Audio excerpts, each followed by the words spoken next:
Hello everyone and welcome to the first ever LRM podcast in association with Britpart. An hour of chat all about Land Rovers and everything that surrounds them.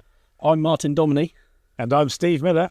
And together we're going to get to the bottom of all sorts of stuff regarding Land Rovers and, all the stuff that comes along with owning them. So join us, hopefully, over the next podcast that we do off the back of this one, if it all goes well. And, So the inspiration for this whole podcast really came about earlier this week, wasn't it? It certainly was. Basically, I want new wheels and tyres for my Land Rover. We're both back from LRM Live at Malvern, although everyone thinks you've been to Spain because you've come back a completely different colour. Well, I do say it's Costa del Malvern. Well, it was at the weekend, apart from the glorious weather. That thunderstorm, that very short storm. It was absolutely cracking weather, wasn't it? But yeah, the trouble with going to an event like that is you just get constantly surrounded by amazing Land Rovers. Like, everyone's idea of their perfect Land Rover is sort of brought to life, and then you walk around and you come away just overflowing with sort of ideas for your own.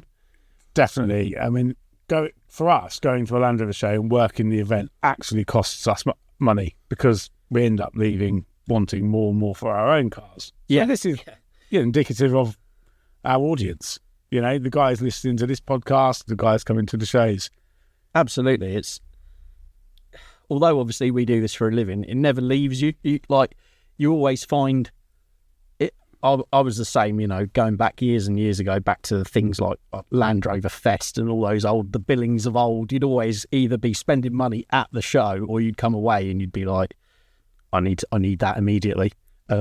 Yeah, that's pretty much what the predicament you're finding yourself in now, isn't it? Well, yeah, I mean, we spoke about wheels and tyres at shows, and, I went to the Billing Aquadrome Land Rover show back in my first time in 1995 in a 2A lightweight, and back then everybody that went off-roading would get stuck and then queue up at the tyre stand. I think it was Southern Tyres, and the queue of Land Rovers just being fitted with new wheels and tyres there and then. It was you will never see that again. And it was absolutely fantastic. Yeah, I mean, I was only just starting to go to those events in like sort of the late 90s, I suppose, and I remember, like you said, the queue of people waiting. They'd gone and they picked out what tyres and what wheels they wanted, and they would have turned up, on the back of Southam's enormous lorry, and then the excitement of waiting to get them fitted. I was, obviously not old enough to drive then. You're showing your age a bit there, Steve. But I was excited for them because wheels and tyres are just, there's something about them. Well, I think wheels and tyres is what gives every Land Rover its identity. And, we spoke about tyres in the office earlier, didn't we? And a lot of non-car folk, and believe it or not, non-car folk are amongst us. Yeah, I know. I'll just simply see them as my tyres have worn out and, I need new tyres, and they don't even ask the tyre dealer they just say, well, that's my budget, can you put some tyres on? How can that be? It's alien. It's alien to me. The number of times I've had a car, a Land Rover, and it's needed new tyres, or even a new tyre or a pair of new tyres, and you've gone, well, I'll price up new tyres, but actually I could buy wheels and tyres, and you go on like 4x4 tyres or Southam or Silverline or any of those companies, and before you know it, you're spending serious money on brand new wheels and tyres. You always want your tyres to wear out, so it gives you an excuse to buy more. Yeah, exactly. And, I'm probably not speaking for myself here in that before you know it, you've got 2 or 3 stacks in the back garden, and you can sort of rotate them about and change the look of things, and it's really, a bit sad. But I think this is it with Land Rovers, though. It's like everyone uses their Land Rover differently, so one tyre doesn't fit all. No, and it, like I said earlier, it defines a Land Rover for its purpose. So if somebody's trundling down the road now with some really aggressive mud terrains, but the thing is immaculate, that it's done for looks rather than something like a working vehicle where perhaps a farmer will have a different tread pattern on the back of his double cab pickup, for example. He might have a more aggressive pattern on the rear than he does the front. Yeah, it serves a purpose. Yeah, I mean the farmers, and I remember years ago when I'd go with my dad's a farm worker, and I used to go with him when I was younger, mainly to ride in the Defender that he used to drive to check the cattle, and that'd have G90s on the front and what were they? General Super All Traction SAT, I think, on the back, and it was like, why doesn't it have matching? That really played with my head. But realistically, it was a work vehicle, and they just bought them because they served a purpose. But to me, it was like, ugh, make them match. Yeah, no, absolutely. For me, my pet hate, and every Land Rover I've bought, and I have owned a few, is matching tyres. They're nothing worse. My current Land Rover, the TD590, that many people may have read about in pages of LRM, that had, I can't remember the 2 front tyres, but on the back it had 2 Goodyear G90s. And I think I've owned that tyre a number of times throughout my life, but I've never kept hold of it. I just think it's too People joke, OEM. do you think? Yeah, People, you know what, tyres get a reputation, don't they? And people say G90s are like, if you want to die, you fit G90s. They're like the real sort of widow maker. But I've never, I don't think I've ever. No, I would have driven a Defender on them, but I can't say that they cemented that view in my mind when I used them. I looked at the date mark on mine, and they were almost as old as you. Oh, right. Yeah, that probably won't help. Yeah, no, but they had to be changed. I mean, I'm currently running some Davanti Territorias, and I'm about 10,000 miles in. They're an okay tyre, but certainly, I'll be honest and say probably, I've had Goodyear ATSAs on Discovery 3s, not particularly off-roaded it at all, been a road tyre, and I've seen, 40,000 miles on those tyres with plenty of tread. I don't think my current tyre will see that mileage. I think 20,000, it'll be due a change. But is that necessarily a bad thing? Because if you've had good performance for that 20,000 miles, you've now got the opportunity to buy more tyres. Ah, yes. So, fantastic. I mean, that's man maths working right there. I've got Davanti's All-Tourer on my Freelander too. Or that's a more road bias, isn't it? It's very road biased, yeah. I recently took them off and fitted the BF Goodrich Trail Terrain, which is really cool. It's looks like a sort of chunky all-terrain, but it's manners on the road I cannot fault. But that brings me to what you mentioned earlier, actually, about people who fit muds or all-terrains, but they have, they very rarely venture off tarmac, and it is just for the look. It's a real compromise, isn't it? I mean, to listen to have that kind of... You either have the noise, or I've certainly noticed it's probably dropped 2 or 3 miles per gallon off my Freelander 2 just by fitting a slightly more aggressive tyre. But I don't know about you, but if I see a Land Rover out on the road or anywhere and it's got all-terrains or something more aggressive than an all-terrain fitted, I'm like, they're an enthusiast. Yes, more than likely. I mean, most Land Rovers are modified to some degree anyway. We know this. We look at every reader of our magazine that turn up to the shows, and everything's got something on it. And I just think the wheels and tyre it's a choice, isn't it? And quite expensive choice as well. A set of 4 wheels and tyres for a Land Rover could be well over £1,000. It's not an insignificant investment. Absolutely. I mean, apart from doing something like changing a Defender from a hard top to a soft top or a pickup, wheels and tyres are the second, or one of the most impactful changes you make to a Land Rover, whether it's for performance or for looks, isn't it, really? See, I sit on the fence, really. I don't get a lot of time to go green laning or off-roading, but I know that I much prefer an all-terrain tyre that has possibly quite an aggressive look, because when you've got it around the sidewalls, that's when it kind of looks good. Yeah. But again, it's down to size of tyre. Some people fit extra wide tyres, and I don't think that's always the best thing to do. I remember years ago, I had my TD590, and I used to do quite a bit of trialling, and anyone who sort of knew me back then will tell you I was a nightmare for changing wheels and tyres. It was like I couldn't do it quick enough. And I was really pleased. I got an almost new set of, they were the Kumo KL71, like sort of directional mud tyre. Okay. But they were 33 by 12.5, so they were really big and balloony. And it looked brilliant on the Defender, but I went trialling with it, and it was a real soft sort of clay surface. And because they were so wide, they wouldn't dig down at all. I just, I was really struck. I couldn't get from section to section. So I ended up parking the thing up and having a right old strop. But it's so vital that you get that size right. Like if you're just using it on the road, then fine, go for whatever looks best. But if you need it for, actual off-road use, you've got to think about width. So I remember back in the day, so I'm going to name drop my best mate here, Pete. He's still got the same Land Rover and Defender 110 TDI, 200 TDI, and he went out and bought brand new set of BF Goodrich mud trains, 265s, and he's still got those tyres now. That's how long. I mean, we're talking 25 years ago.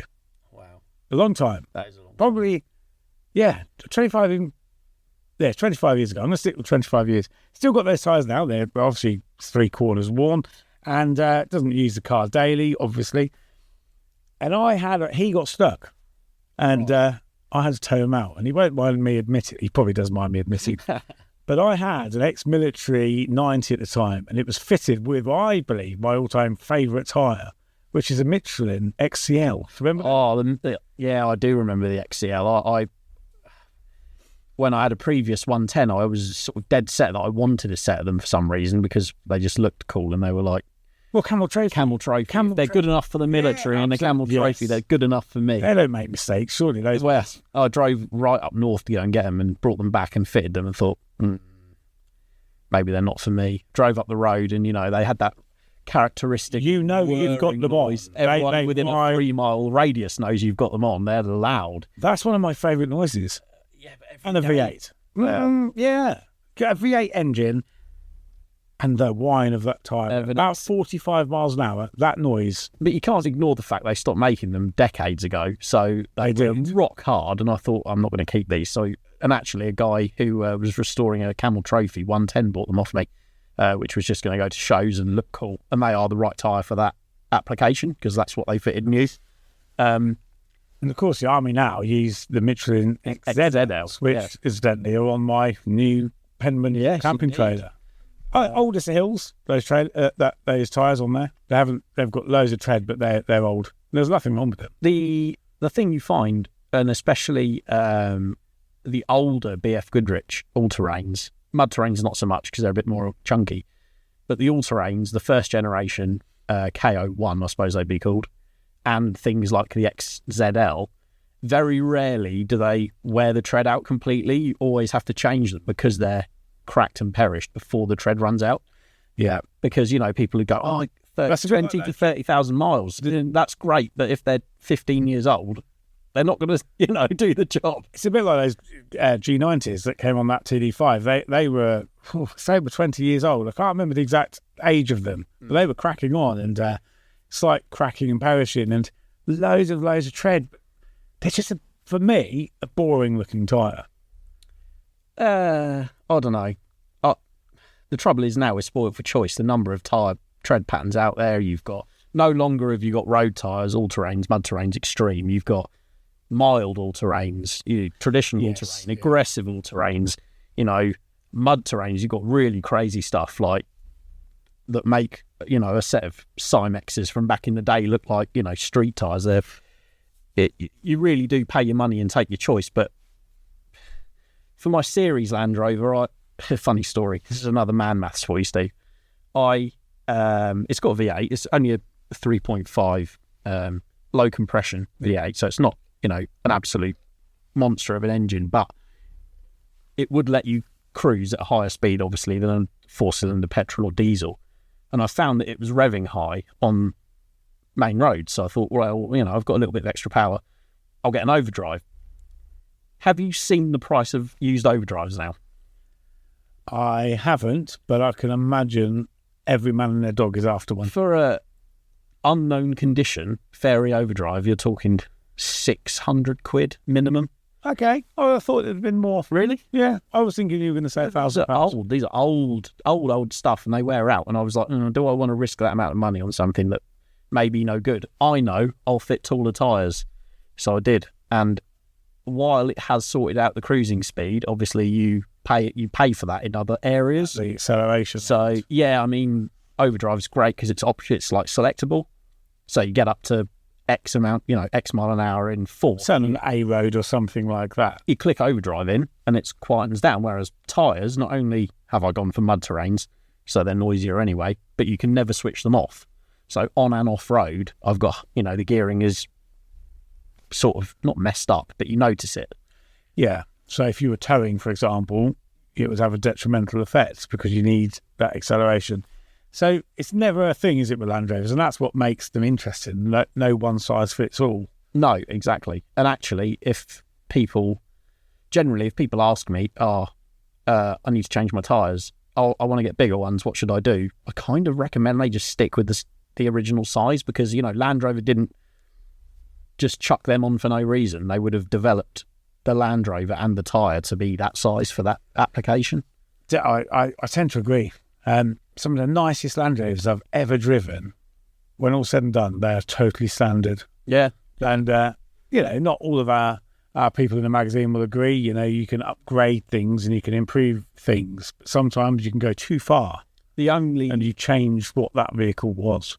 I agree. And actually, the only sort of recommendation I'd make to certainly anyone who's got like a standard 90, which had 205 R16s, real small tyres. Yeah, you see that. You see them quite a lot. In fact, if you go to places like Spain or Tenerife and you see the odd Land Rover, they often have 205 tyres on them. Yeah, I mean, that was factory fitment. But in that, I would say probably you could go to a 750, which is like the standard long wheelbase size, or, 235. 235, which is equivalent, isn't it? As close as you can get to a 750, yeah. And of course, you haven't got to worry. There's the Britpart actually have just started selling a 6.5 inch wide steel wheel. So gone are the days of, looking all over the place for early forward control and 130 and they to get still fetching strong money. Well, they are at the moment, but now that Britpart have brought out this tubeless one that looks exactly the same, why would you not have them? I actually want some. No, I want some too. You see, that wheel, it's a bit like the banded Ross styles. Some people say Rose style, I say Ross style. Yeah. That wheel, lots of people are taking them off Range Rover Classics, bidding them, sending them to scrap, and all of a sudden they're in vogue at the moment. Yeah, those wheels are all of a sudden they are retro cool. Everywhere, resto mod. Devon Defenders that are doing them, isn't it? Banding them out. Yeah, they were at our show, and they were selling wheels and tyres. Twisted, of course, have done their own 18-inch alloy version of the Ross style, which looks really cool. There's a lot. So steel is a new alloy because everybody got rid of steel wheels to change to alloys, and now it seems to be that every Land Rover you look at now, Wolf steel wheels or Wolf replica wheels. I mean, is the way they're bringing out. I mean, I'd say alloys and steels are sort of evolving at the same pace. You've got mini lights now. You can get mini lights for Land Rovers. Have you seen them? I have. I'm not a fan. On the Mini, perfect. Yeah. I mean, when I first saw the product shots of them not fitted to anything, I thought, I don't know about that. But actually, when you see one on like a soft top 90, a gunmetal soft top 90, or like a retro style thing in silver, they look really cool. Yeah, you see, again, it's down to that right looking vehicle, isn't it? Yeah. They would look odd on mine. Mine is National Trust TD590 hardtop, and long may that continue. Yeah. With that, I think a subtle nod to like a banded wheel or slightly steel wheel of that caliber, like a Wolf wheel. They just look like you care about your wheels and tyres, and it's not just rolled off the production line. But I think for yours especially, and if you read the mag regularly, you will have seen Steve's 90s, really, really nice little thing. Like his constant green, white roof, like your typical agri. It's farm spec. No radio, no nonsense. Really, up windows. It's just funny. Ever since when I first obviously started at LRM, you were like, it's completely standard. You're really pleased with the fact that you hadn't done anything to it. And since then, it's had like insulation, panels in the back, seats. Hasn't it had seats? Yeah, we swapped the seats out for some new Exmoor trim in G4 trim, LED headlamps. LED headlamps. I need to see it. Nice. Suspension. It's had it's standard. Yeah, standard height. Kind of standard height, but upgraded. Anyway, the point is I'm getting Genitol treatment. Yeah. I'm future-proofing that car for me. But again, it's my idea of Land Rover's perfection. But to somebody else, they would think, why is it not resprayed in Well, a different is it? There's shade of, or a black or what's really refreshing to see actually is the creativity people are having with putting Defenders together, because they followed the same sort of formula for so many decades. Everyone did the same thing, but now, you know, it's a lot more diverse, I would say. There's so many people that are like, well, I want to do this, so I'm going to do it. Yeah, we're seeing this a lot. So the new thing now is, I mean, if it was 10, 15 years ago, everybody was sticking checker plate in on every single panel and bolting on every single optional extra they can. And now that simple look, that kind of basic OEM look is what people are aspiring to having. Strong, it is popular, but, you know, you still see extreme off-road builds, not as many now. You still see a lot of camping and overlanding inspired stuff, which is great. Yeah, the world's your oyster. The thing is with Land Rovers, really, we're spoiled. We're probably the most spoiled for choice, car brand sort of aftermarket parts-wise, than any other make and model, I would say. Well, I suppose we're spoilt because everybody producing parts for Land Rovers doesn't really know who they're producing them for. If you were to wind the clock back 25 years ago, you could spot a Land Rover owner a mile away. Now, well, particularly a Defender owner, that's could true. be anybody. Yeah, absolutely. You know, you could turn up to anywhere, you know, people like David Beckham turning up to top quality hotels in London, Kensington, in his Defender. But equally, farmer up the road still using one. So it's kind of like, who is a Land Rover owner now? It's everybody. Well, that goes back to the old adage of they're a classless vehicle, aren't they? You can turn up in the middle of like London or, you know, posh village somewhere and park it up, and no one will know if you haven't got 2 pennies to rub together, or if you're a multi-millionaire. Bit like me. Not me. Well, multi-millionaire. No.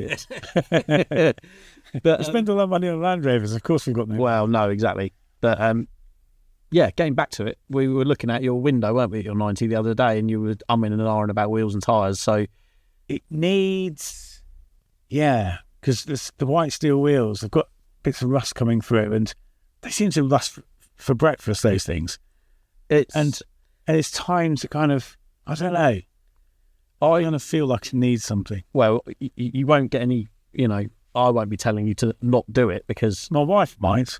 Yeah, maybe, but I think personally, let's change the subject quickly. I think either the new, like I just said, the ones that Britpart are doing, the 6.5-inch tubeless Steelies, the smooth ones, or white wolf wheels, but they have to be white, not like limestone, because they need to match the roof. Otherwise, you get that weird mismatch. Yeah, I have seen that on somebody else's car, but you know, they might have been painting things. But yeah, no, definitely, I think that's the thing. But we were talking about wheels of old, weren't we, the other day as well? And white 8 spokes, love them or hate them? I quite like them. Yeah, I think they're. I mean, I fitted mine. I got mine off Land Rover Life editor Neil. Actually, he was selling them, and I bought them. And I bought them because they were a bit dirty and a bit rusty and a bit oily. And the rest of my Series 3 looks kind of the same as that, so they blend in really well. Prior to that, I had a set of, funnily enough, banded Defender wheels on it, which were sort of done to the same width as the 1-ton rims. But I took them off because they were bright white and they showed up all the imperfections on the rest of the vehicle, whereas you get like a slightly shabby wheel and put it on a slightly shabby vehicle, it looks sort of, it fits in. Yeah, otherwise it looks, they stick out like a sore thumb, and no amount of me like going off road and green laning them and not cleaning them was making them look any less, you know, you had to put sunglasses on to look at them compared to the rest of the thing. So but as a wheel, I like them. See, back in the day, we talked about billing Actream and the Land Rover, everyone queuing up white 8 spokes or silver modulars. Yeah. It was either you chose that one or that one. Yeah. And I remember, and I was about 11 or 12 years old, a chap that used to work for my granddad at the Woodyard, logging business. He bought, it was an F-Reg Maasai Red 90 hardtop with county stripes. Nice. And the most gleaming, the freshest of white 8-spoke wheel. And I've never owned a white 8-spoke wheel. Well. And yeah, mate, the sad thing is, go on, you can still buy them today. You can. But hardly anyone does. Well, The numbers are so minuscule. they're going to make a comeback. Do you think? Yeah. No, we've said this. No, not well. We're leading the way. The resurgence has already happened, or has already started. Jack Dobson, Land Rover contributor, and Land Rover restorer in Australia, his 88-inch V8 currently sports chrome 8 spokes. Oh, now chrome were. Now I remember chrome. Yeah, You either love it or you hate it. yeah. I'm not so keen. Well, There's only one colour for the 8-spoke, and it is white. white with the red and white band. The red and blue band. That's it, round the sorry, red and outside. blue. Yeah. Oh, a classic look. You see, another reason why I love the white 8-spoke wheel, and we looked this up yesterday actually, was the album cover for Bryan Adams when he was getting going, because he had a Land Rover 100-inch, like a Defender, inspired by Nick Dimbleby's TEW. Anyone that's ever read about TEW will know that that's the Land Rover that should have been built. Production. And amazing. Let's be honest. A little bit obsessed with TEW. TEW was the pin-up for me back in the day. And it's, numerous guys, it's 30 years. So Bryan Adams, the rock star, if anyone doesn't know who Bryan Adams is. Bit before my time, but Yeah, of course. But the album cover was just a white 8-spoke. Yeah. I think it was a BF Goodrich tyre, but they hand-painted the album name on the tyre. An absolute cracking thing. I completely agree. And Whoever good authority no longer owns that car, but he's still around where it is. Yeah. Anyone know where it is? Get in touch. that'd be good. But yeah, I wouldn't want to own that. got my Sherlock Holmes hat on and tried to decipher exactly what tyre it was on that wheel. But what a great album cover. Yeah. With the name of the, Bryan Adams, and then what was the album called? We looked it up. Oh, I can't remember. Oh, I need to look now. someone's going to comment and say what it was. Yeah, some of 69's on the album and Run to You. I know that's All the classics. Yeah, all the ones you know is on the album cover. A brilliant cover.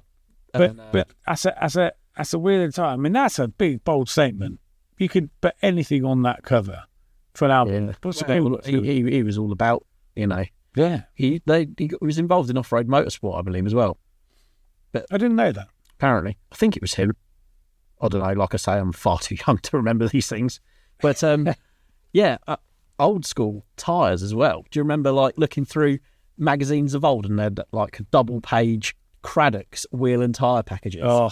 Wildcat EXTs. You had to send off then to the mail order. Wasn't really a thing. You had to send the Colway address envelope. Colway made remolds. Yeah. They made wheel and tyre packages quite affordable. Yeah, you could have your 8 spokes with Colway MTs on, couldn't you? Are Colway still in business? I don't know. I think they make mud and snow tyres for things, but I don't think they make 4x4 tyres. Last time I checked. Were these back in the day when you see half a tyre on the side of the road? You don't see that now, do you? Lorries, you do.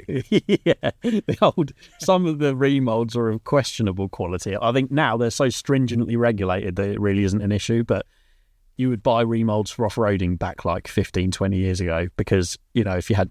I jokingly laugh with one of my mates who had Bronco Grizzly Claws on his 90 and, he'd be driving along with the window down and a chunk of tread would fly past it, and you think, what speed are these rated to again? I'd be delaminated 45 miles an hour in half 6 time. months. Yeah, I mean there is that saying, isn't there? If you buy cheap, you buy twice, and I think that is true of tyres. Do you know, I accidentally bought some cheap tyres, and I don't mind admitting, I had a Freelander 1. Right. Got rid of it 2 or 3 years ago. Sold it to my mate Farmer David, a bit of a character. He uses it. But I bought land sale tyres. Not by choice. This is the only time. Not by choice? Well, it was a case of it needed tyres. I didn't have a lot of spares. What the local garage had. And he said, I'll fit some really good tyres. They're brilliant. We sell loads of them, was his words. And he put these land sales on. Right. I'm telling you now, 8,000 miles later, well, I've changed tyres for worse. They were done. I mean, I'm not running, land sale for other vehicles may be absolutely fine, but for that Freelander, it seemed to get through to 8,000 miles. One thing that don't get me wrong, they had tread left, but not as much as I'd like. Okay. I think 15,000 miles over. I think what people are probably reminded of, or should be reminded of, is the newer Land Rovers, especially anything sort of Disco 2 onwards. they're such heavy, demanding vehicles on things like brakes, bushes, and tyres that if you if you try and save money and skimp on them, it will bite you, or it can bite you. I remember when I worked at the main dealer, and you'd get people in the car would just be out of warranty, and it would need a set of tyres, and we'd send them up to the tyre bay, and they'd go up there, and it would come back for the rest of the work or whatever, and it'd have like some incomprehensible tyre brand on it, and you just think, this is still like a 35,000-40,000 pound car, and you've spent as little as you can on tyres. They're so important to get right.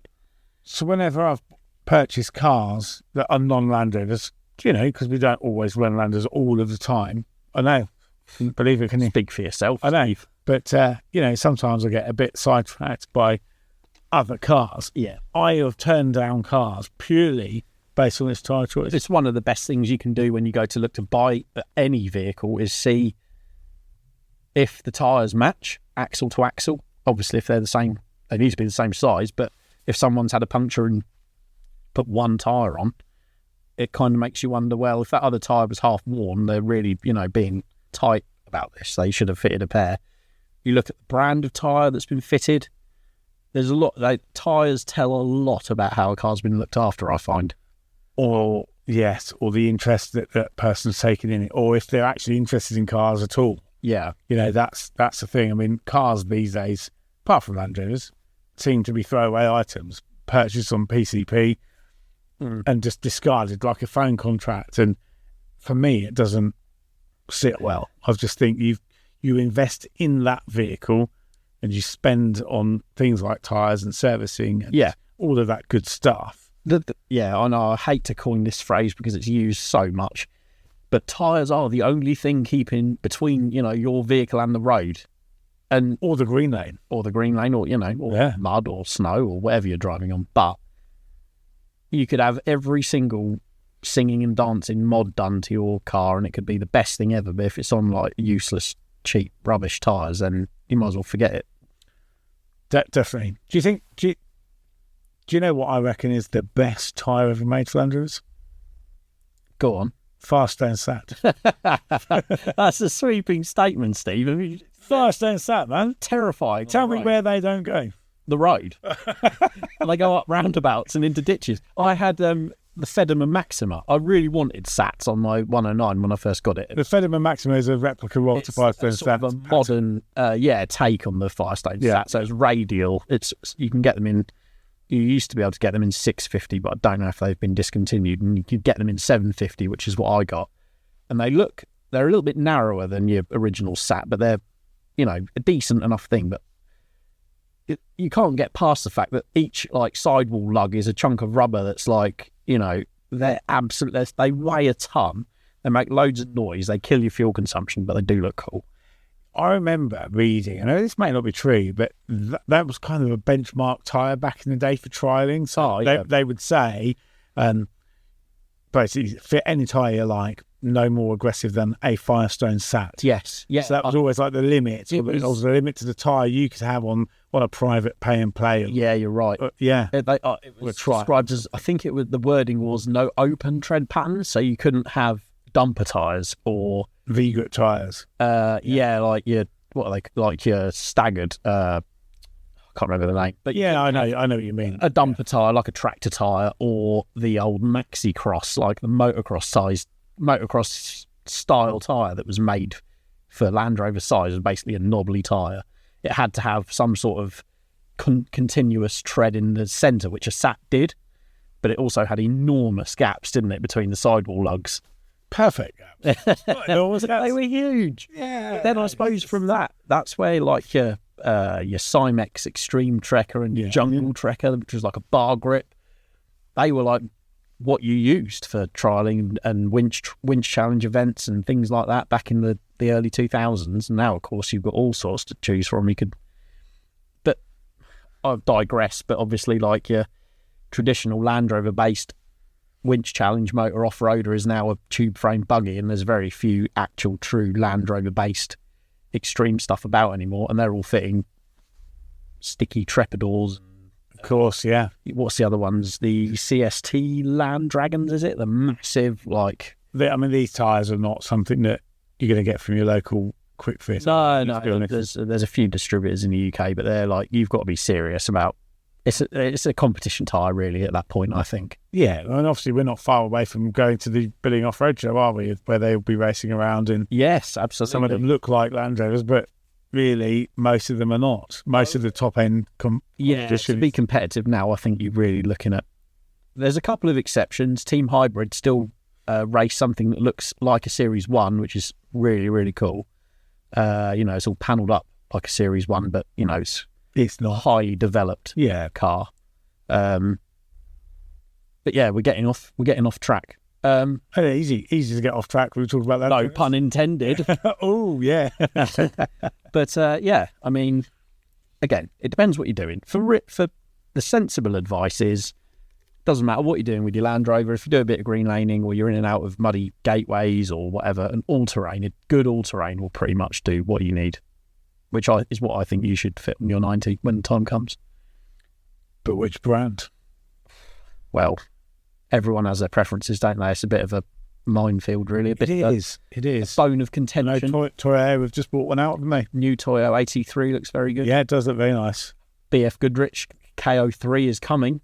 Okay, so some of our readers and some of our now listeners, yes, may have. They might have got on it early. Yeah. I remember, sorry to go hark back again, but when I finally stopped daily driving Defenders and got in a Discovery 1, gorgeous Discovery 1, first thing I did was go down to, it was up to Norwich to a tyre dealer there. I forget the name. It's a long time ago.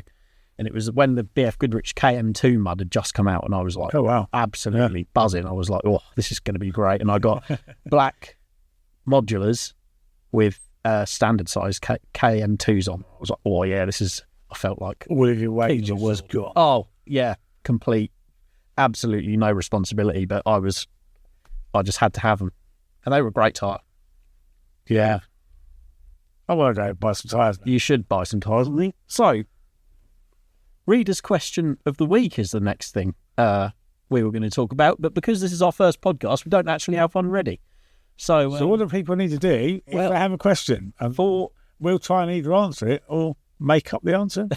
No, we'll answer it. Genuinely answer the question. What you can do if you would like us to answer your question is email editorial@lrm.co.uk, and what we'll do is we won't get back to you straight away via email, but we will note down all the questions that come in, and then we'll make a point to answer them on the podcast. And also, what are we going to talk about next? We've touched on tyres. I'm sure tyres will come up again. Without a doubt, you can't get away from tyres.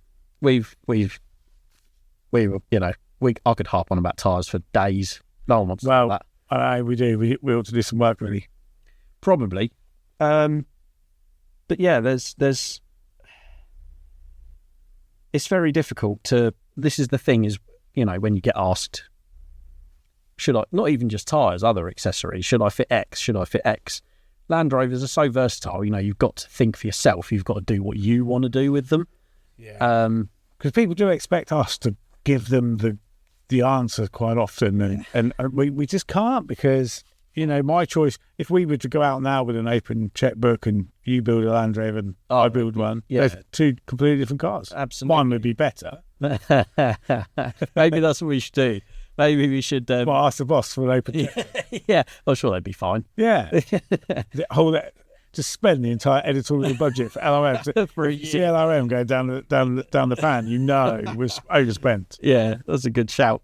Actually, that brings me on nicely to feature of the week, which is on the cover of the issue, which has not long been on sale now. Oh, yes. It is GWAC John himself, John Masters' collection of Discovery 1s. He has got a fine collection of discos, and it seems like he's maybe got a mild addiction to picking them up out of barns and sheds and bringing. Who doesn't have that addiction? Well, if you don't look for Land Rovers in barns, are you a true enthusiast? I think he's a great example, to be fair. Of we say about it all the time when we're discussing the classified ads that come in to Land Rover Monthly to go on the website and in the magazine, and it's often that you don't actually go looking for a Land Rover; they tend to find you. Every single one of mine has found me. It's not, and that's what I say to my wife. It's not me. It's the Land Rover. Look, They flock it's to me. begging to be purchased. The self-justification involved is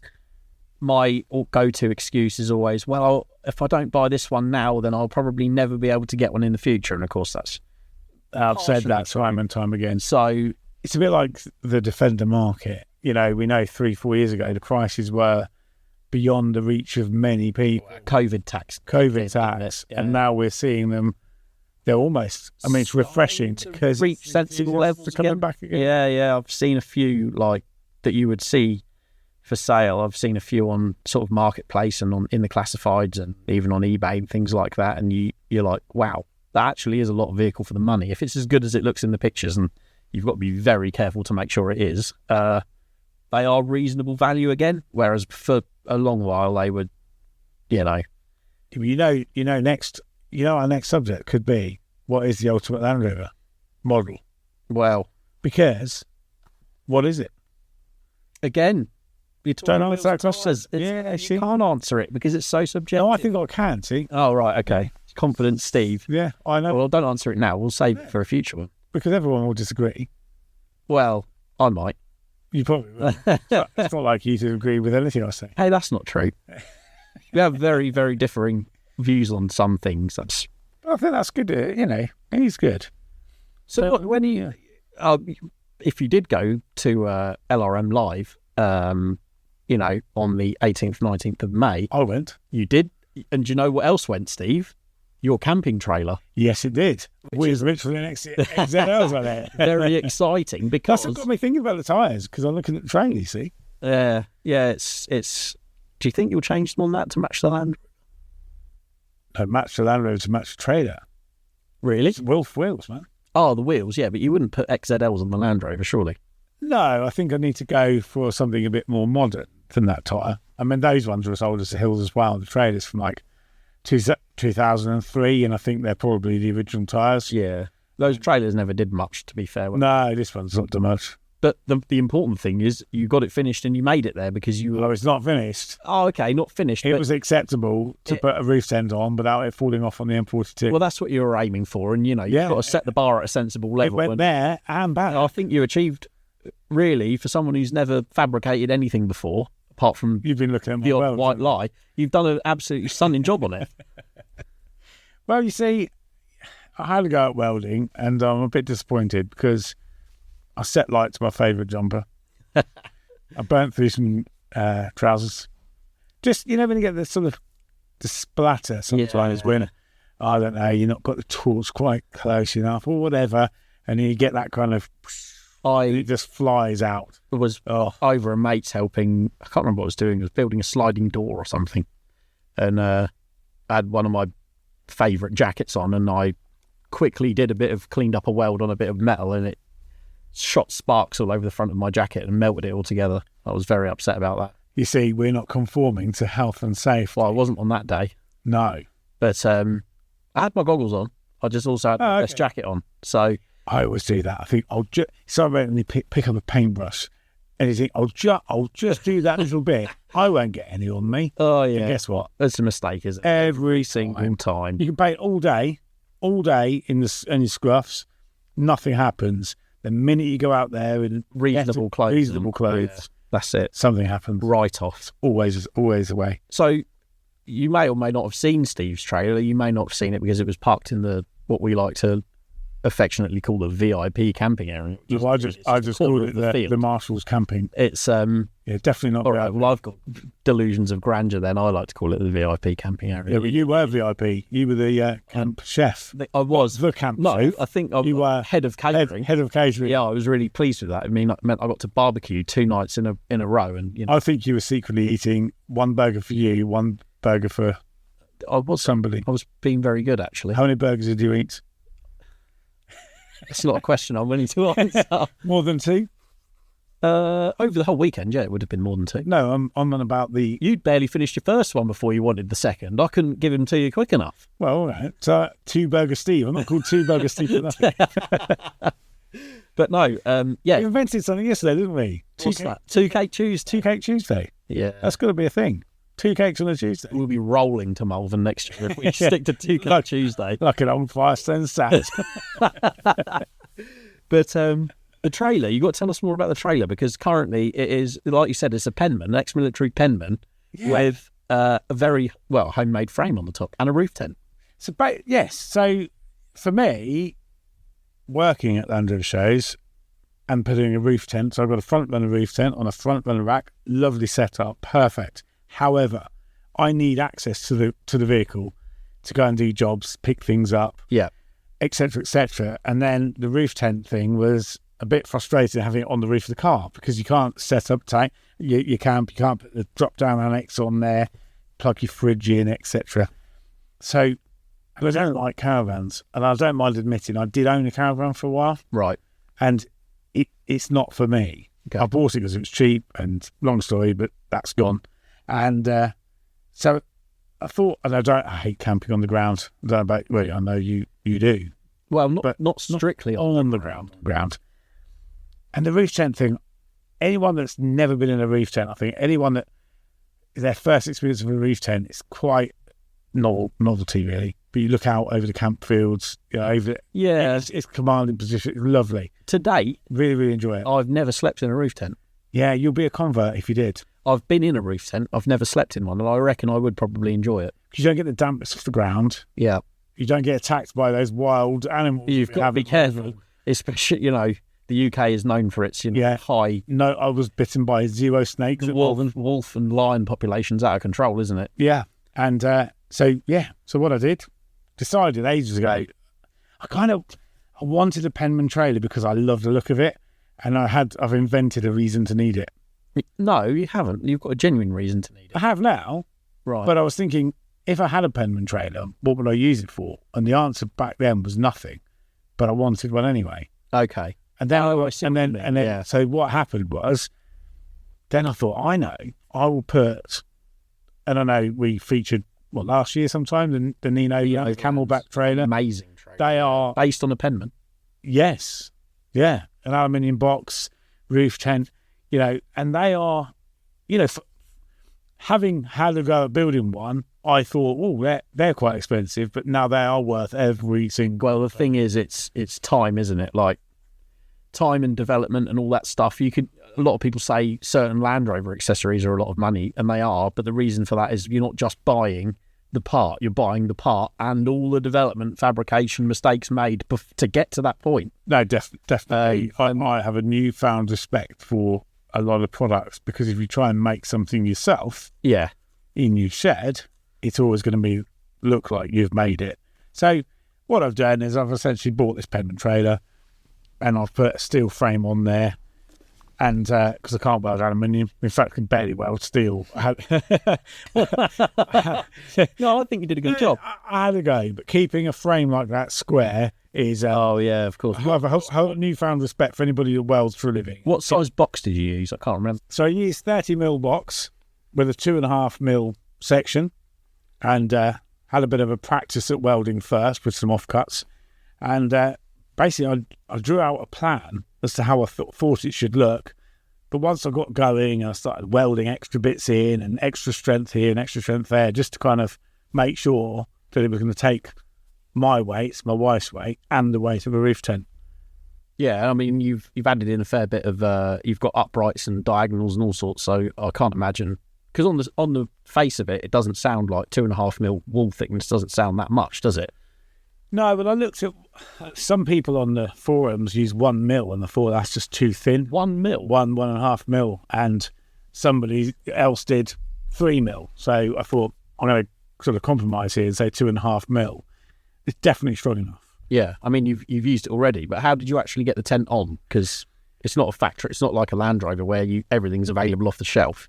Well, when the tent was mounted to my front runner roof rack, it was mounted on the quick release brackets. Well, the footprint of those are too wide for the box tubing, because it was actually only 30mm wide. So I basically made a couple of roof rails, and then resorted back to the original way a roof tent would fit to roof rails by sourcing the original fittings for the tent. Right, so it's basically replicated what it would have gone on anyway. And Yeah, say if I'd gone to, I don't know, Halfords or something like that and bought some factory roof bars, I've essentially made them out of steel, and they can bolt on and off as I see fit. So it's a good start, really. And a successful camping weekend on there, so you know the concept's proven now, don't you? Well, the thing is, my first journey was to Malvern, so I drove it around the block. I mean, literally, I committed. That's how close to the wire the build was. Good stuff. So just got to crack on now, get it clad and everything else, put the doors in it and all that sort of thing. I don't think it'll ever be finished because I know how I work. I need a deadline. So keep developing it. Oh, perhaps the billing. It should be clad by billing. Ooh, yeah, that'd be good. 4 weeks, 5 weeks away from now. That'd be good.